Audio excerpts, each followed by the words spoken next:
On the left, paradise. God presents Eve to Adam in a landscape filled with strange animals and crystalline structures.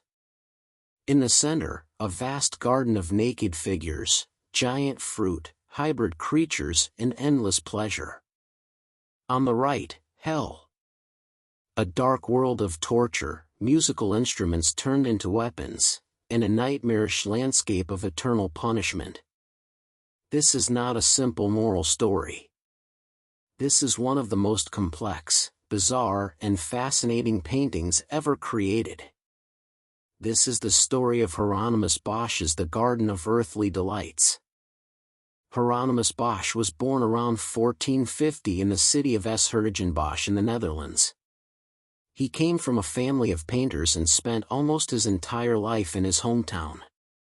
Very little is known about him. He was a member of a conservative religious brotherhood. His paintings are filled with strange creatures, moral warnings, and visions that still feel modern and unsettling 500 years later. The left panel shows the Garden of Eden. A youthful God presents Eve to Adam. Around them are exotic animals, some real, some invented, and strange pink rock formations that look almost organic. Unlike many earlier depictions, Bosch does not show the moment of temptation with the apple. Instead, he shows the beginning, the moment of creation, and the command to be fruitful and multiply. But already there are hints of unease. The animals fight. Dark creatures crawl from the water. Paradise is not entirely peaceful. The enormous central panel is a vision of pure earthly pleasure. Hundreds of naked men and women ride giant birds, feed each other oversized fruit, embrace inside transparent spheres, and dance in circles. There is no clear hierarchy. No one seems ashamed. It looks like a dream of innocence, or of complete freedom from morality. Some scholars believe this is what the world would have looked like if Adam and Eve had never fallen.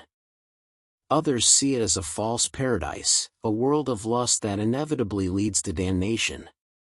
Bosch never explains. He only shows. The right panel is one of the most famous depictions of hell in art history. A dark landscape filled with fire, ice, and impossible architecture. Musical instruments have become instruments of torture. A giant pair of ears is pierced by a knife. A hollowed-out figure with a tree for legs serves as a tavern for demons. Every sin has its specific punishment. The world of pleasure from the central panel has collapsed into eternal nightmare. Bosch's hell is not just terrifying, it is darkly humorous and endlessly inventive. When the triptych is closed, the outer panels show the earth as a transparent sphere floating in darkness, with God creating the world. Many interpretations exist. Is the central panel a warning against sin? A vision of a world without original sin? A satire of human folly? Bosch left no written explanation. The painting remains one of the greatest unsolved mysteries of European art. The Garden of Earthly Delights is a world of its own. A paradise that is not quite pure. A garden of pleasure that may be a trap. And a hell that is both terrifying and strangely beautiful. 500 years later we still walk through its panels, trying to understand what Bosch wanted us to see, and what he refused to explain. Subscribe if you want the stories paintings never tell themselves.